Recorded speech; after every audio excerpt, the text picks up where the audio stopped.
The suit he got for the wedding, he used that same suit for interviews for medical school because we couldn't afford any other. The same dress I wore for my white coat ceremony, I took pictures in for my graduation. And it was the same dress I wore for match day. You have to definitely be creative. And I think that is one of the huge thing about low income medical students is there is a resilience and creativity that you're building by being able to figure out how to do the same things or more than students who have financial means. Multiple times we almost got kicked out because we couldn't afford rent because our student loans weren't hitting fast enough, or there was some issue with the student loans that we had to wait.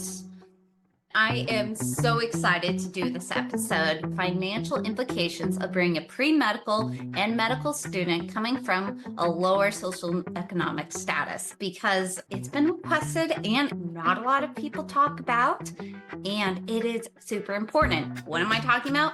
Finances. As a low-income medical student, I and my husband both went to medical school, and we both took out full student loans for our finances. So that meant that we did not have financial support from any other besides student loans. Now, a lot of stuff happened, and we learned a lot of lessons that I hope to impart. There are a majority of individuals who do not have this challenge. If you're in the minority of students, I've written a couple blog posts, the Navigating Financial Challenges as a Pre-Medical Student and a Medical Student Comprehensive Guide. So I'll be going over that blog post, adding in extras, because last time I wrote this was back in October 2022. That was a while ago. So I will also hope to add stuff like increasing cost of attendance, student loans, food stamps, Medicaid, apply to medical school, residency. Let's dig into it. Why am I going over this right now? Because residency, we don't make doctor money, as in we don't make $300,000, $400,000 yet. My husband and I doubled individually our income as a medical student. Wait, hold on. What? Yes. We, as medical students, our individual incomes that they gave us for living expenses, student loans from the government, was $2,400 each. So together, our annual living allowance was $5,000 per month. Now, with all the stuff we had, it was pretty much just $4,000 because there were also months that we didn't get money. So how we budgeted was $4,000 a month. That's not a lot. And to give an example, I had people in my medical school class that were paying rent for $3,500. One person, $3,500. And those individuals did not use student loans because you would have no money for food, for a car, for even the utilities. This blog post that says Navigating the Financial Challenges, a little tiny view to what it felt like to be in that difficult time. Multiple times we almost got kicked out because we couldn't afford rent because our student loans weren't hitting fast enough, or there was some issue with the student loans that we had to wait. I bring that in because it's sometimes when you're in your own bubble, you don't know what other people are struggling with or are not struggling with. I like to show that there is a difference in coming from a low income, and that's what we are. When we're medical students, we are at a low income bracket. So because $2,000, $2,400 a month, that's a lot of people, that's their rent. And thankfully, because both my husband and I were together, we both had a medical student federal government loan income, we can combine our finances, which is something that we had done all the way through college because we went through college together. We had our gap years together. We had medical school together. So we combined our income together early on. So we knew what this was to deal with learning how to live with very low money at the very lowest income bracket. I'm losing track of thought. Oh, the reason that I'm so excited to say this, especially today, I'm moving. I'm moving up in life. I was making 2,400. And now as a resident, I get my first paycheck after 2 weeks of July. We are on a salary as residents. We still get money every 2 weeks. So if you have a job, which this is a job, you get paid every 2 weeks. In total, we get about a living income about $4,500 a month. Remember, that is half or double, sorry, half of in medical school. I made half that. Now both of my husband and I are residents, and it goes up a little bit every time, and each residency is different. Mine is around 60,000, his is going up to 70,000. Quite a bit of difference. But I will allow it because he worked a lot more than me as a neurology resident versus a psychiatry resident. But anyway, no matter what, we both get paid. Our thing go together. We are now have our overall income by both being residents. If it's both doubled, it is quadrupled. Isn't that crazy? So we are treating ourselves to live in the Chicago high-rise apartments. And I am so happy. This has been, I know it's a dream for us.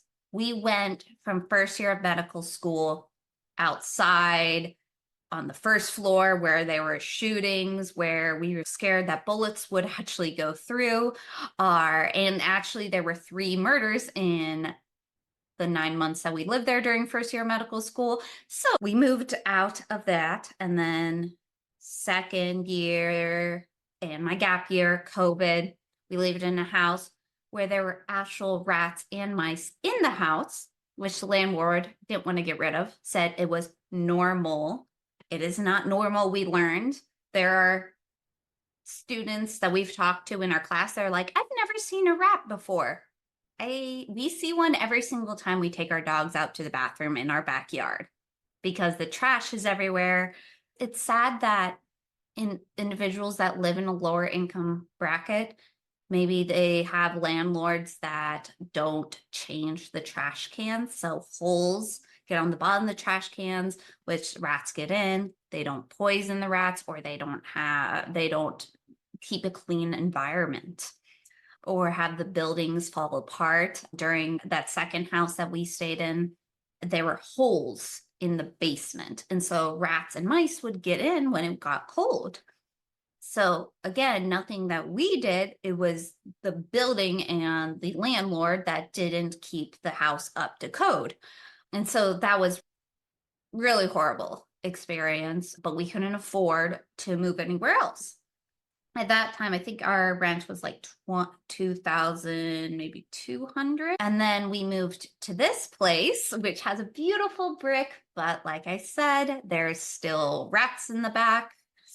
Our dogs actually right now have diarrhea because the other tenants also have pets and don't clean up after their pets. So my dog caught something. Probably now have to take him to the vet, but also another expense. But anyway, and lower income houses also, yeah, this is a brick. Nowhere else in the building are brick. So what that happened is it's very thin walls and very thin floors. So a lot of times people are coming in at 3 a.m., coming back from the bars and stomping up the stairs. It happened 2 nights ago, and my husband had just come off a 16-hour on-call shift in GMF, General Medical Floors, and had to be up at 6 a.m. And we kept getting woken up. That wasn't the first time. I remember first year of medical school, we had a resident live above us, but he had 2 little kids that we could constantly hear them playing and running back and forth. Even during our practice exams, because it was during COVID. No, this was right before COVID. or during that time, we're doing tests, actual tests on our computers, and we're hearing kids run upstairs. Obviously, hard to focus, and we couldn't go anywhere else, especially during COVID. So yeah, there's a lot of challenges, and so we are so excited that we finally have given enough money to go to the high rises, and we're in an area where there's a lot of other physicians and working professionals, so hopefully not as much 3 a.m. waking up. They also have a trash chute. It sounds so fancy, but then you never see the trash can. That concept, I can't even think about that being a possibility. But anyway, talking about my experiences. Anyway, I'll go over the financial implications of bringing a pre-medical and medical student coming from a lower social economic status, or SES. In 2019, both my husband and I applied and were accepted to medical school, but little did we expect that the financial complications and financial trauma, I'll talk about that a lot, would occur before our loans were even due to be paid back. In fact, financial insecurities disproportionately affect students from low-income communities and underrepresented students in medicine, like Black and Latinx, because they have less financial assistance from their families to subsidize their medical education and living expenses, like us. And I'm not going to say all, because my husband's white, but his family has other children to take care of, has a brother, an adult child with special needs, and so they couldn't afford to help us with medical school, and that's fine. And we recognize that because we are married, and that was also part of the culture, at least the culture that I came from. When you're married, the husband is supposed to provide. And so that was definitely also a challenge, because to some part of it, it was like, okay, you chose to get married, you chose to go to medical school, or you chose to get married before you were done with college, before you were done with medical school. Have fun paying. And that's something else. But I did want to say that, because just because you're Caucasian doesn't mean you can still come from a lower income household or have family situations that they're not able to send you thousands of dollars for rent or for food or for your car or things like that.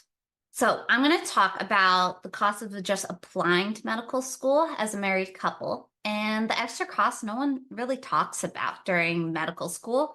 So if you're a pre-medical student, this would help. If you're not a pre-medical student, feel free to skip this chapter.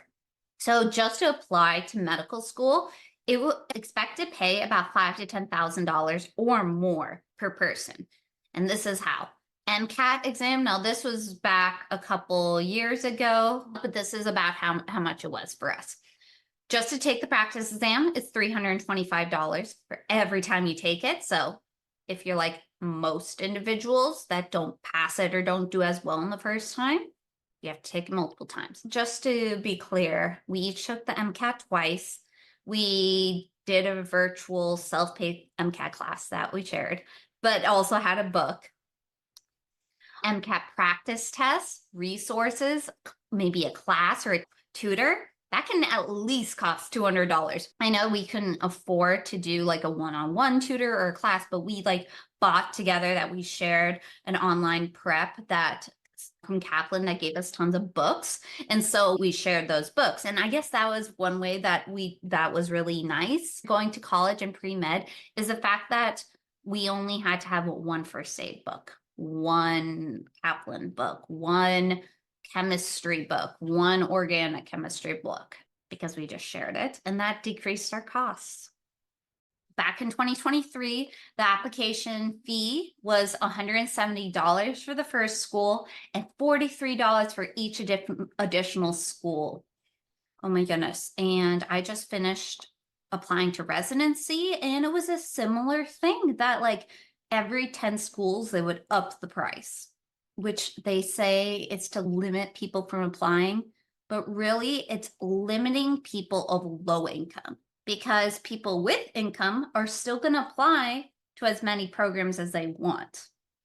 So really, you're just limiting people of lower economic status. And then ridiculous is you have to pay again if you have a secondary application.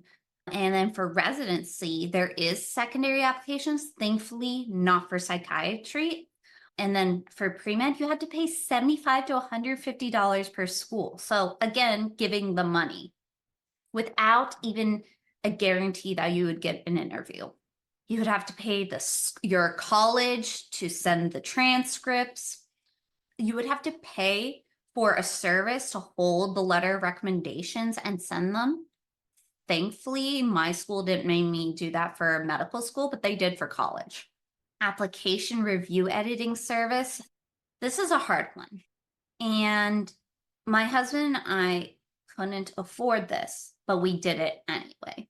And we went on a lot of credit card debt for it. The reason we ended up doing it was because we knew that we couldn't afford to apply multiple times. So this was like we're doing it once. If it doesn't happen, it doesn't happen. If one of us gets into medical school, the other one will do something else. And I know for me, I was fully ready to do that in the concept of giving up my aspirations or dream of being in medicine, because at that point, I was working as a case manager. I was getting paid more than I'd ever gotten paid, $40,000 a year, versus I was previously a caregiver at a nursing home facility.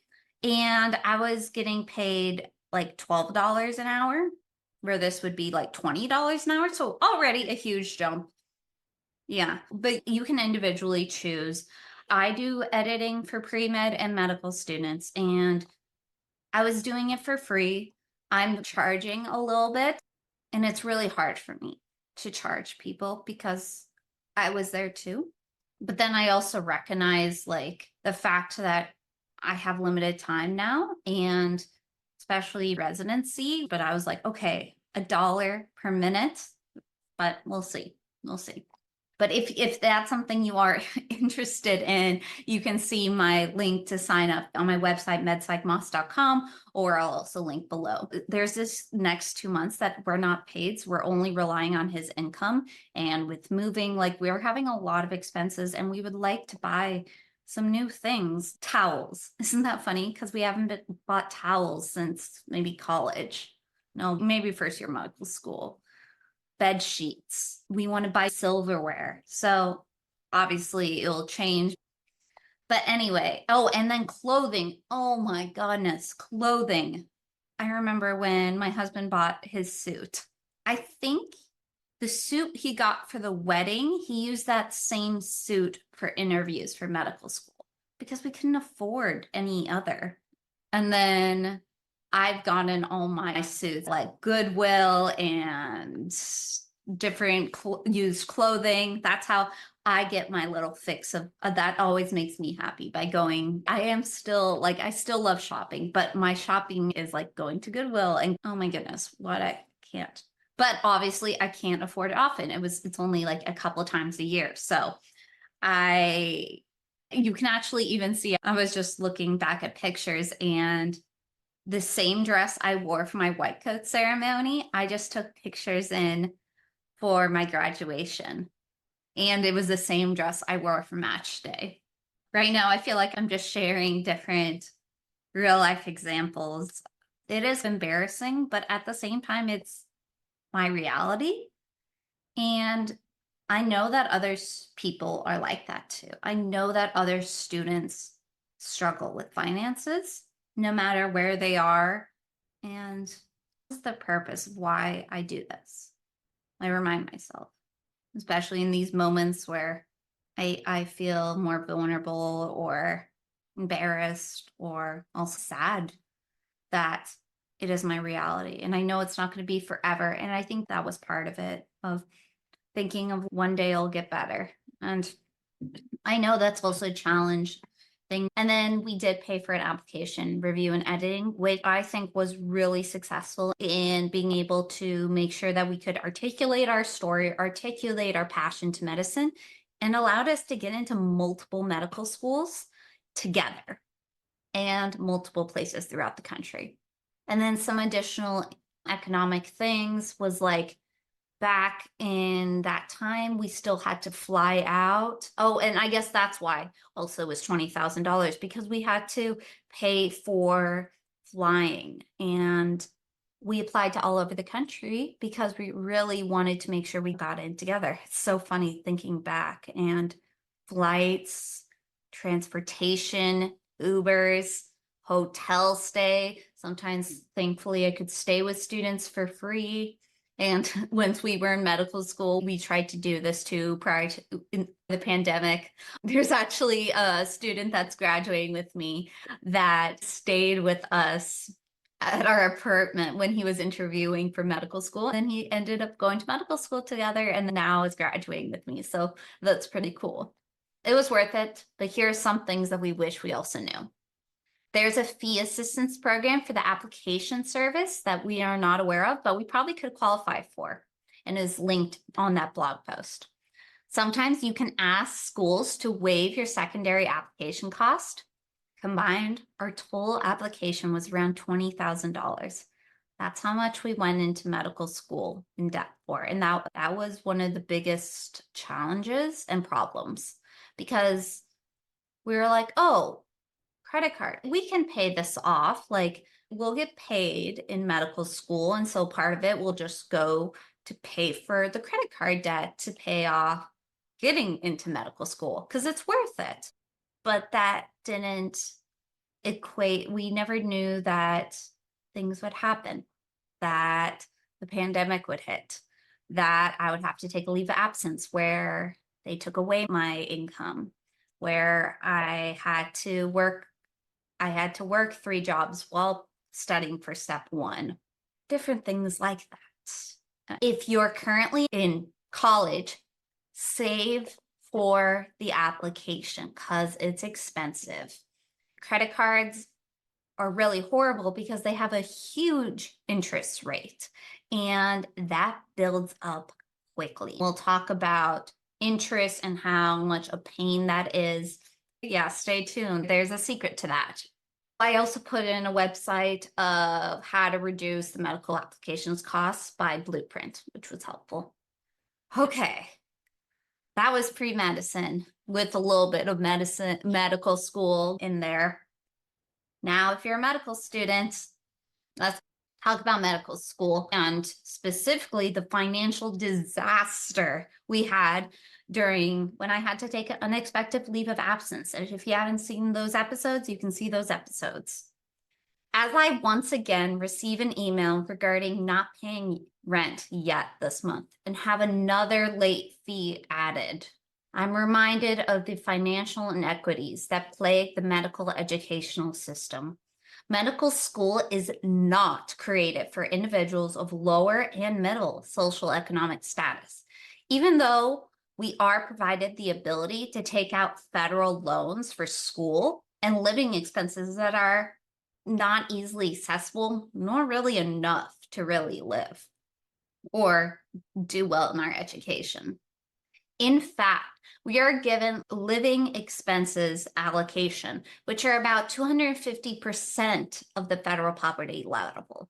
And thinking about it, that is something I took, like it just as normal, but I guess thinking about it, it's not normal to have to share books or share PDFs or share subscriptions, share online subscriptions because we're in the same household. I guess a lot of other people I've talked to do it if they're roommates, which I want to mention. This is pretty much a roommate's situation if you talk about like just financially.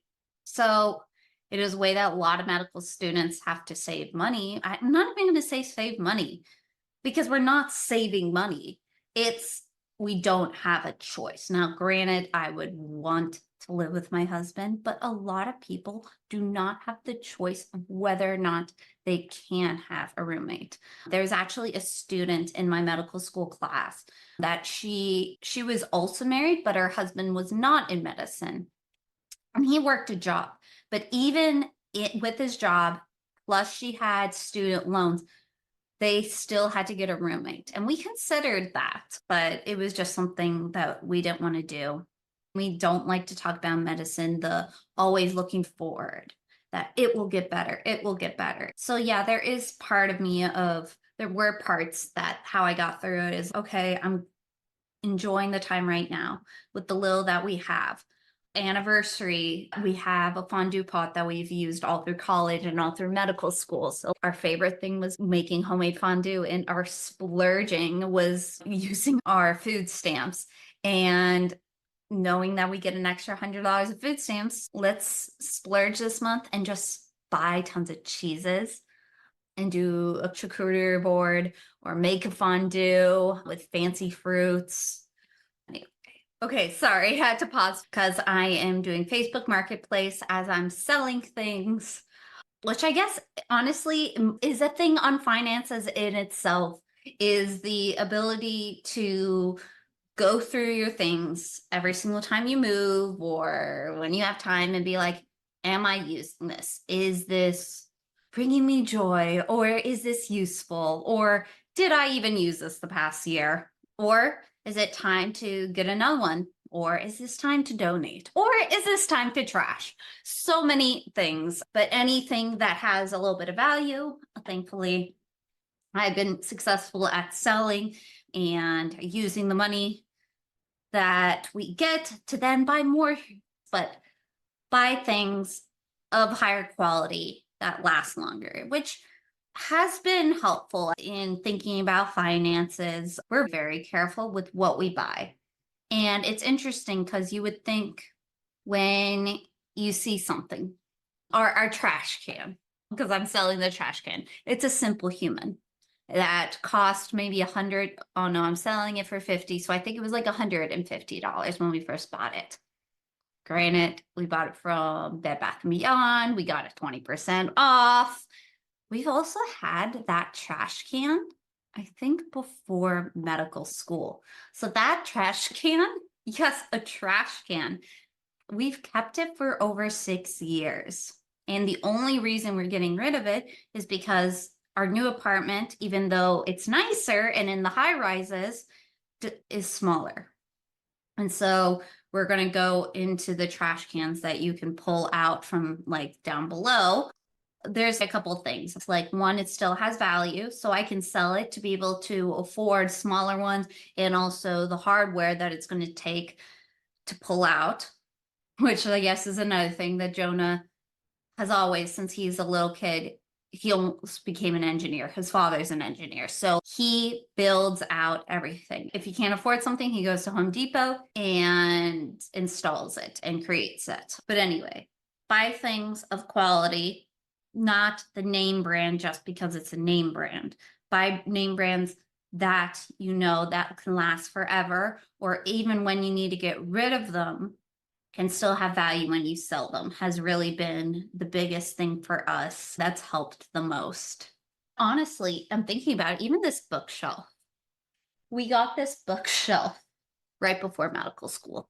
And I remember we fell in love with it because we both love books.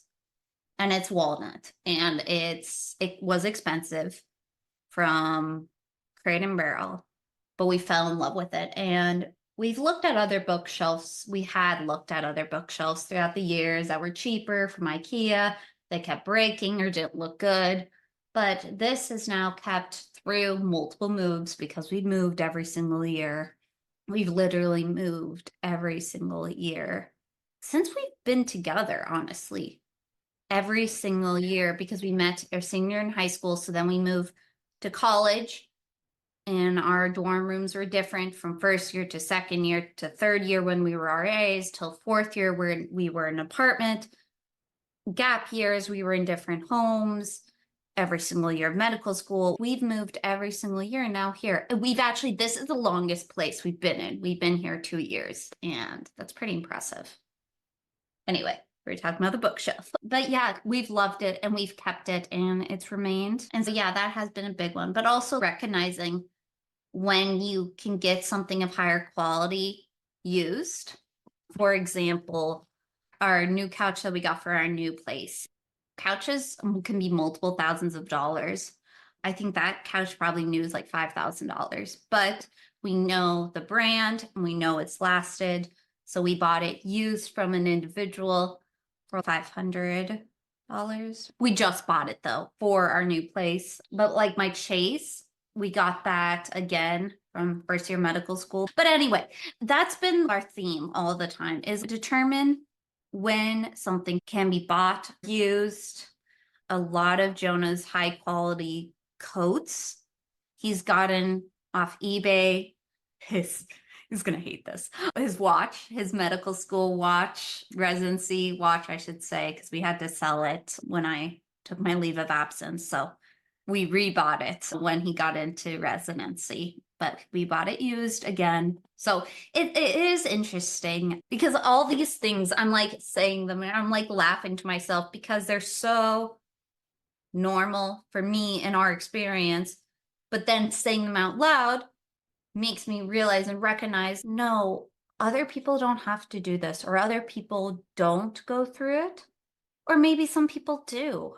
And especially nowadays where there's a lot of people in my generation, in Gen Z, I can't remember what the younger generation, sorry, I'm no longer the youngest, that have to live with their parents or living with multiple people because they can't afford rent, because rent is more expensive than the money they get from their work.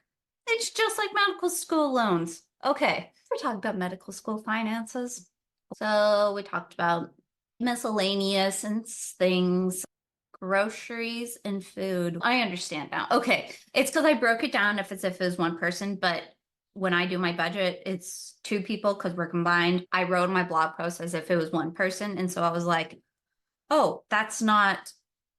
I feel like I talk about this in other episodes, like the cost of health insurance. And you know what? This is a great time to bring in the increased cost of attendance, which I didn't realize people don't know about it. So please ask your financial aid office, where's their paperwork for increasing your cost of attendance? Because it's part of our federal loans that there are certain things that we can ask to increase our cost of attendance. And let me say, I've done that. I do it almost every couple of months. And these are what I use it for. One, medical expenses. So every single time I pay my copays for my medications, for my doctor's visits. Okay, sorry, that was really weird. You know what? Why not? I'm open about other things. So why wouldn't I be open about this? So while I was just recording, I kept swallowing and I've been like, what is that? And I realized my nose was bleeding. I'm on a medication for my acne. One of the side effects of my health condition is hormones being weird, which then I have acne that I've had all my life. And I've been working really hard to get rid of it. And I'm on my final stretch of isotretinoin medication, which makes things very dry. I'm constantly licking my lips because my lips are chapped, even though I constantly use chapstick and everything and coconut oil and everything. That means that my actual nose, the vasculature, everything in my nose inside was also dry, everything that has pores. Anyway, finances. We were talking about increased costs of attendance, medications, medicine. That goes into the isotretinoin. I've been using that because on the isotretinoin, you have to go every month to the dermatologist to make sure you're not pregnant, even though I have infertility. Again, other episode. And I also have to get blood draws. They charge me to go to the dermatologist. They charge me to get isotretinoin. 3 things every month. I've been increasing my cost of attendance every couple months, submitting all my bills, submitting all my therapy bills, all of it, which is nice because then the money that they give me for living expenses, I can increase it for medical expenses, which If you don't have a chronic health condition or don't have mental health conditions, maybe that's not something you need. But if you're in that population, please take advantage of that. Um, Looking at the form, and this is new. They didn't have this before. They just added it because so many people were asking. If you have kids, I've interviewed other people who are parents in medical school, you can increase your cost of living for daycare expenses. Amazing. You can also buy a computer or a laptop one time for your entire 4 or 5 years of medical school. Increase cost of attendance. That's what it's called. This one has been really helpful. Purchase 2 round-trip plane tickets to see your family. This one is also new for away rotations. That was, I guarantee they did not have that before, but I'm so glad they added it, especially for my school. And it has to be for other schools too, because you're in school, you are going and living, you're commuting to another place for a month as an audition for a residency. So you're going to need to have money for housing, for travel, for parking, for food, all that. So I'm so glad they added that in. Let's see what else you can use. PhD dissertation expenses. I'm going to put that to include research. So going to conferences, they couldn't do it for this. There's a separate form, not for cost of attendance, but thankfully for just tuition. My school just started doing it. I wish they did it earlier. Maybe this will be a good time to talk about it. That's going to conferences, presenting posters. Those are really good ways to get noticed for your future residency, get experience, and those cost money. It costs money just like applying to medical school, applying to residency, flying out, because not all of them are in your city. Definitely go to ones in your city. That's cheaper. Ask your school if they have any programs. At our school, they just created that you can apply for a one-time $750 that you can use for housing, but only a limited time. You have to do a poster. There's all these qualifications. But again, it's a way to be a medical student and as a low-income medical student. Other ways that I did it for research, I always applied to funding through the department. So I went to a lot of family medicine conferences. My family medicine leadership program paid for it. My department paid for it. Or I applied for scholarships of the conferences, check if they have them. Or I volunteered at the conferences. They paid for your entrance. All these different ways. You have to definitely be creative. And I think that is one of the huge thing about low income medical students is there is a resilience, creativity that you're building by being able to figure out how to do the same things or more than students who have financial means. Relocation expenses, maybe relocating during COVID or as an M1. So yeah, those are awesome.